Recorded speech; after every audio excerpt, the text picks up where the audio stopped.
ముఖ్యమంత్రి గారు మరి అసెంబ్లీ వ్యవస్థనంతా కూడా గవర్నర్ స్పీకర్ వ్యవస్థనంతా కూడా తన కంట్రోల్లో పెట్టుకొని మరి అపాయింట్మెంట్ ఇవ్వకుండా మరి వారికి అన్న మాటలు గతంలో వారు ఎవరినైనా నన్ను కలవచ్చు, ఎమ్మెల్యేలు కానీ ప్రజాప్రతినిధులు ఎవరైనా నన్ను కలవచ్చు, మీరు ఎవరినైనా కలవచ్చు, మీరు 100% ప్రజాస్వామ్యయుతంగా మరి ప్రయోజనాల కోసానికి మీరు తప్పకుండా మీరు ముందుకు రావచ్చు అని చెప్పి మాట్లాడిన సందర్భాలు అనేకంగా ఉన్నాయి. కానీ ఈ యొక్క ప్రజాస్వామ్యయుతమైన మాటలతో ముసుగులో వారు స్వార్థ రాజకీయ ప్రయోజనాలకే దీన్ని వాడుతున్నారు తప్ప మరి ఎక్కడ కూడా ప్రజాహితమైనటువంటి ప్రజాస్వామ్యాన్ని కాపాడదామనేటువంటి ఒక ప్రయత్నం ఎక్కడ కూడా చేయట్లేదని చెప్పి ఈ సందర్భంగా స్పష్టంగా మనవి చేస్తా ఉన్నాను. వారి యొక్క వ్యవహారమే విరుద్ధంగా ఉన్నది. వారు ప్రత్యక్షంగా డైరెక్ట్గానే పార్టీ ఫిరాయింపులని ప్రోత్సహిస్తున్నట్టు చాలా స్పష్టంగా గత కొన్ని రోజులుగా కొన్ని నెలలుగా అర్థమవుతా ఉన్నది. అయితే మేము ఈ యొక్క డిస్క్వాలిఫై పిటిషన్ని ఎవరైతే గౌరవనీయులు కడియం శ్రీహరి గారు అదేవిధంగా వెంకట్రావు గారైతే వారికి పిటిషన్స్ ఉన్నాయో నేరుగా మరి వారిని కలిసి వారికి చేతికి ఇచ్చి మరి దీనిపైన తగు చర్య తీసుకోవాలని చెప్పేసి మరి కోరదామని వారు అడిగినప్పుడు వారు అపాయింట్మెంట్ ఇవ్వనటువంటి పరిస్థితుల్లో మేమందరం కూడా మా పార్టీ తరఫున లీగల్ ఎక్స్పర్ట్ టీం అంతా కూడా న్యాయ నిపుణులందరూ కూడా కూర్చొని చర్చించి తప్పకుండా ఇది కమ్యూనికేట్ చేస్తే సరిపోతుందని చెప్పి వారు ఒక సలహా సూచనల మేరకు మరి వారికి పోస్టల్ ద్వారా స్పీకర్ గారికి ఈ 2 దరఖాస్తులు స్పీకర్ ద్వారా వారికి రిజిస్టర్ పోస్ట్లో మరి స్పీకర్ కార్యాలయంకి స్పీకర్ గారికి నేరుగా పంపించడం జరిగిందని చెప్పి ఈ సందర్భంగా మనవి చేస్తా ఉన్నాను. ఇవే కాకుండా పోస్టల్ ద్వారానే కాకుండా ఇంకొక మార్గం అవుతున్నదో ఈమెయిల్ ద్వారా కూడా మరి ఎందుకంటే మా కార్యకలాపాలంతా కూడా అసెంబ్లీలో మరి అసెంబ్లీ సెక్రటరీ గారు కానీ స్పీకర్ గారు అంతా కూడా మాకు మెయిల్లోనే మాకు సమాచారం అంతా అందుతూ ఉంటుంది. కాబట్టి మాకు కూడా ఒక బేసిక్ ప్లాట్ఫామ్తో మేము కూడా మెయిల్ ద్వారా చాలా స్పష్టంగా స్పీకర్ గారి కార్యాలయానికి అదేవిధంగా స్పీకర్ గారికి నేరుగా వారికి 2 పిటిషన్స్ ఏవైతే పార్టీ ఫిరాయించిన సందర్భంగా అనర్హులుగా ప్రకటించాలని చేసిన పిటిషన్ని వారికి నేరుగా స్పీకర్ గారికి మరి 2 పిటిషన్స్ కూడా పంపించడం జరిగిందని చెప్పి ఈ సందర్భంగా మీ దృష్టికి తీసుకొస్తా ఉన్నాను. అయితే మాకు తప్పకుండా గౌరవ సభాపతి అంటే వారు ఈరోజు అన్బయాస్డ్గా ఉండాలి. వారు ఖచ్చితంగా వారు ఒక జ్యుడిషియల్ అథారిటీగా ఉన్నటువంటి ఒక పోస్ట్లో ఉన్నారు. వారు వ్యక్తిగతంగా కూడా వారంటే మాకు గౌరవం ఉన్నది, వారిపైన సంపూర్ణమైన నమ్మకం ఉన్నది, మాకు విశ్వాసం ఉన్నది. తప్పకుండా ఈ పిటిషన్స్ని తప్పకుండా వారు పరిశీలించి మరి ఏవైతే రీసెంట్గా సుప్రీంకోర్టు డైరెక్షన్స్ ఇచ్చిందో మహారాష్ట్ర గవర్నర్ గారికి మహారాష్ట్ర స్పీకర్ గారికి 3 నెలల్లో దీనిపైన ఖచ్చితంగా నిర్ణయం తీసుకోవాలని చెప్పేసి ఏదైతే ఉన్నదో గడువు పెట్టినదో ఇంతకుముందు గడువు లేకుండా అని చెప్పేసి అంటూ ఉన్నారు. గడువు పెట్టినదో తప్పకుండా ఈ 3 నెలల వ్యవధిలో సుప్రీంకోర్టు డైరెక్షన్స్ గతంలో లేవు. మన భారతదేశానికి అత్యున్నత న్యాయస్థానం రాజ్యాంగపరంగా కానివ్వండి ఇతరత్ర సమస్యలు వచ్చినప్పుడు ఆ జటిలమైన సమస్యని పరిష్కరించాల్సిన బాధ్యత మరి చాలా సందర్భాల్లో సుప్రీంకోర్టు యొక్క గైడ్లైన్స్ ప్రకారం కానీ సుప్రీంకోర్టు డైరెక్షన్స్ ప్రకారం కానీ సుప్రీంకోర్టు తీర్పు ప్రకారం కానీ మరి వాటిని ఫాలో అయ్యి అమలు చేసి నిర్ణయాలు తీసుకుని అనేక సందర్భాలు ఉన్నాయి. కాబట్టి మనకి సుప్రీంకోర్టు డైరెక్షన్స్ చాలా స్పష్టంగా ఉన్నాయి. కాబట్టి మరి వాటిని పరిగణలోకి తీసుకొని మరి స్పీకర్ గారు డెఫినెట్గా నిర్ణయం తీసుకొని మరి దీనిపైన ప్రకటించాలని కోరుతా ఉన్నాను. అంతేకాదు మొన్న హిమాచల్ ప్రదేశ్లో కూడా మరి అక్కడ ఉన్నటువంటి కాంగ్రెస్ పార్టీ ఇక్కడ అధికారంలో ఉన్నది. అక్కడ స్పీకర్ గారు ఎవరైతే అక్కడ సంబంధించినటువంటి కొంతమంది ఎమ్మెల్యేలు పార్టీ ఫిరాయించినారో వారు వివరించినట్టు వారికి దృష్టికి వచ్చినదో వారు ఇమీడియట్గా వారందరిని కూడా అనర్హులుగా ప్రకటిస్తూ తీర్పునిచ్చిన సంగతి ఈ సందర్భం గుర్తు చేస్తా ఉన్నాను.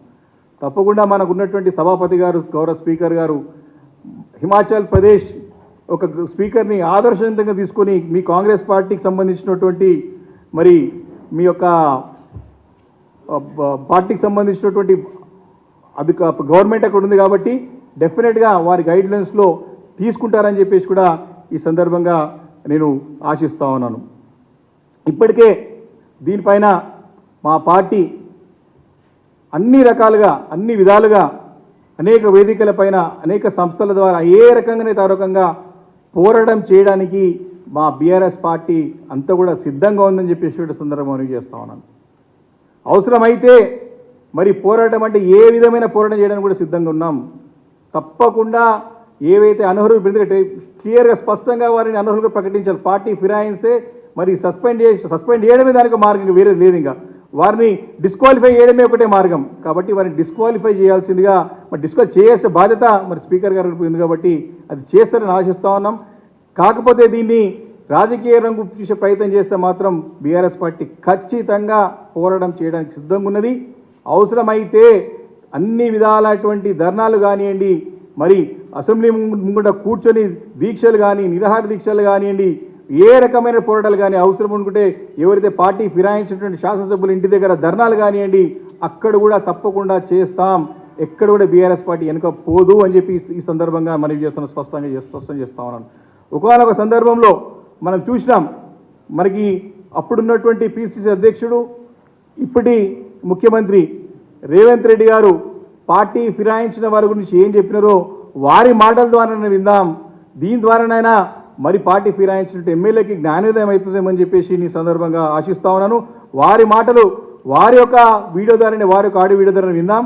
ఏమన్నారో పార్టీ ఫిరాయించిన వ్యక్తులను ఏం చేయాలో చెప్పి ఒక్కసారి మనం విందాం. ఒక్కసారి మీ ద్వారా ఈ యొక్క మీడియా ద్వారా ప్రజలందరూ కూడా తెలియాల్సిన అవసరం ఉన్నది. అధికారం రాకముందు రేవంత్ రెడ్డి గారు ఏ రకంగా మాట్లాడినారు, అధికారం వచ్చిన తర్వాత వారి యొక్క ధోరణిలో, వారి యొక్క వైఖరిలో ఏ రకమైన మార్పు వచ్చిందో ఒక్కసారి ప్రజలు అర్థం చేసుకుంటారు. కాబట్టి ఈ వీడియోని చూపెట్టదలుచుకున్న ఒక్క నిమిషం. రాజీనామా చేయకుండా పార్టీ ఫిరాయించిన వాళ్ళను రాళ్లల్లో ఊర్లలోకి వస్తే రాళ్లతో కొట్టండి అని చెప్పి నేను కాంగ్రెస్ పార్టీ కార్యకర్తలకు విజ్ఞప్తి చేస్తున్నా. వాళ్ళను రాళ్లతో కొట్టించే బాధ్యత నేను తీసుకుంటా. రాజీనామా చేయకుండా పార్టీ ఫిరాయించిన వాళ్ళను రాళ్లల్లో ఊర్లలోకి వస్తే రాళ్లతో కొట్టండి అని చెప్పి నేను కాంగ్రెస్ పార్టీ కార్యకర్తలకు విజ్ఞప్తి చేస్తున్నా. వాళ్ళను రాళ్లతో కొట్టించే బాధ్యత నేను తీసుకుంటా.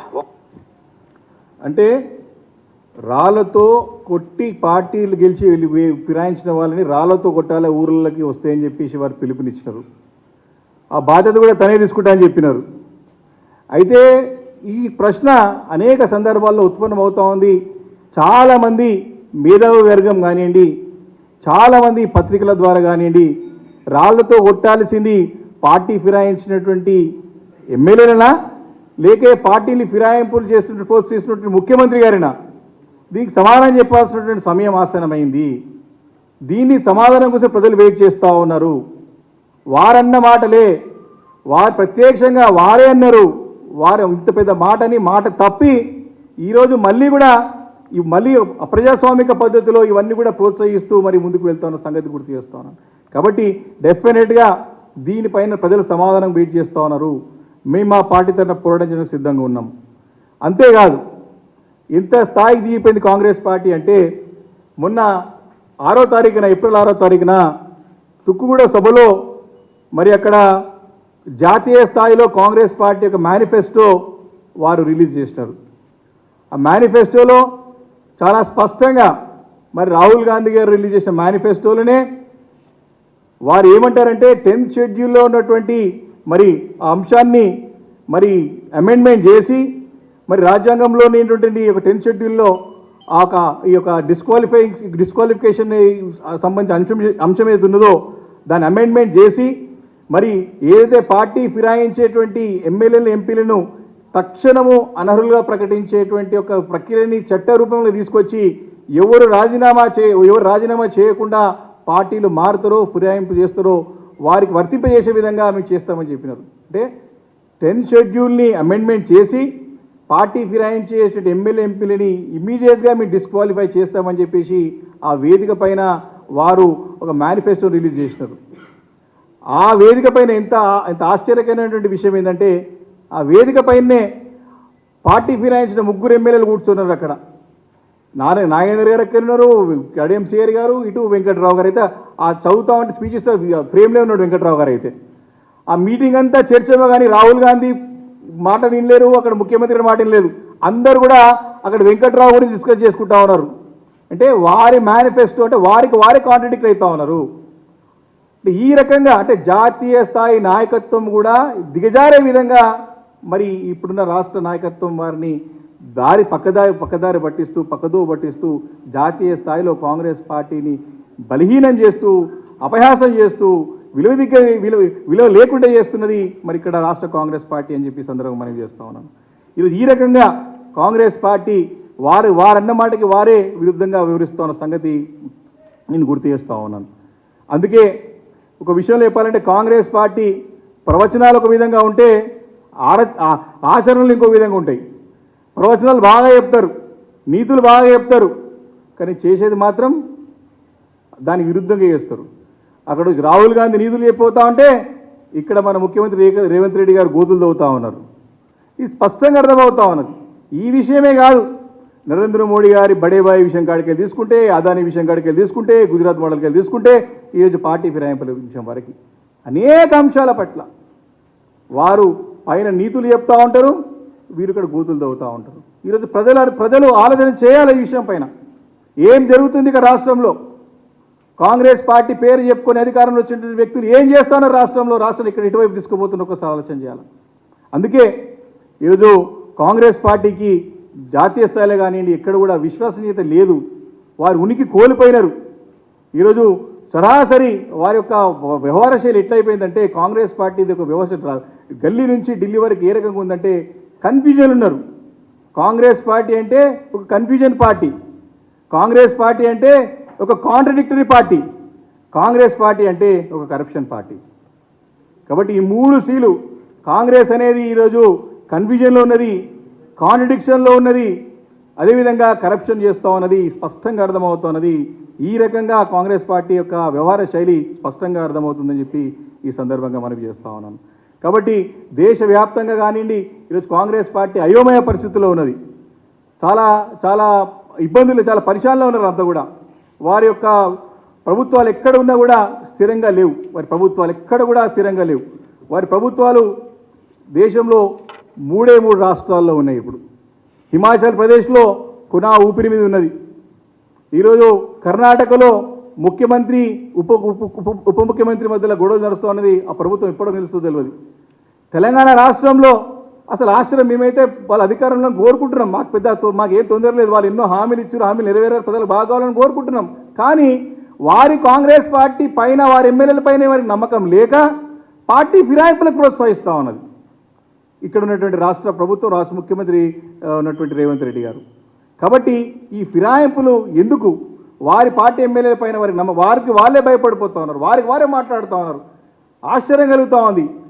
2 రోజుల క్రితం ముఖ్యమంత్రి రేవంత్ రెడ్డి గారి మాటలు వింటా అంటే మీ ఆశ్చర్యపోయినాం. మహబూబ్ నగర్ సీటు ఓడిపోతున్నదని చెప్పకనే చెప్తూ కొడంగల్లో కూడా మెజార్టీ రాదు, వారు ఎమోషనల్ బ్లాక్మెయిల్ చేస్తున్నారు, ప్రజలకి ఎమోషనల్గా బ్లాక్మెయిల్ చేస్తూ ఉన్నారు వాళ్ళ ప్రజల్ని. ఏమనంటే మీరు ఓట్లు వేయకపోతే డెవలప్మెంట్ జరగదు, కొడంగల్ నన్ను దించడానికి ప్రయత్నం చేస్తున్నారు, నా పైన కుట్రలు బంధానికి ప్రయత్నం చేస్తున్నారు. ఈ రకమైన మాటలు ఒక ముఖ్యమంత్రి స్థాయిలో ఉన్నటువంటి రేవంత్ రెడ్డి గారు మాట్లాడుతూ ఉంటే ఆశ్చర్యం కలుగుతూ ఉంది. కాబట్టి దీని అందరూ కూడా ప్రజలు చూసి ఆలోచన చేస్తూ ఉన్నారు. మేము స్పష్టంగా ఈ సందర్భంగా మేము ప్రభుత్వాన్ని ఈ రకంగా ఫిరాయిస్తూ, పార్టీ ఫిరాయింపులకు ప్రోత్సహిస్తూ, మరి చట్టపరంగా చేయాల్సినటువంటి పనులని చేయకుండా, మరి రాజ్యాంగబద్ధమైనటువంటి మరి ఒక సుప్రీం జ్యుడిషియరీ పవర్ ఉన్నటువంటి స్పీకర్ గారిని పని చేయకుండా అడ్డంకులు సృష్టిస్తూ, మరి మాకు అపాయింట్మెంట్ ఇవ్వకుండా దాటివేసే ధోరణి చేస్తున్నందుకు మేము ఖచ్చితంగా మరి ప్రజాక్షేత్రంలో దీన్ని ఎండగడటానికి సిద్ధంగా ఉన్నామని చెప్పి ఈ సందర్భంగా నేను మనవి చేసుకుంటూ, మేము ఇచ్చిన పిటిషన్స్ 100% వాళ్ళకి అఫీషియల్గా కమ్యూనికేట్ అయినాయి, లీగల్గా కమ్యూనికేట్ అయినాయి. డెఫినెట్గా దీనిపైన చర్య తీసుకోవాల్సినటువంటి బాధ్యత మరి రాజ్యాంగబద్ధమైనటువంటి పదవులు ఉన్నటువంటి స్పీకర్ వారిపైన ఉంటుంది, బాధ్యత వారిపైన ఉంటుంది. ఖచ్చితంగా ఈ యొక్క అసెంబ్లీని చక్కగా, ఎందుకంటే ఎవరు తప్పు చేసిన వారిపైన చర్య తీసుకునే బాధ్యత వారిపైన ఉంది.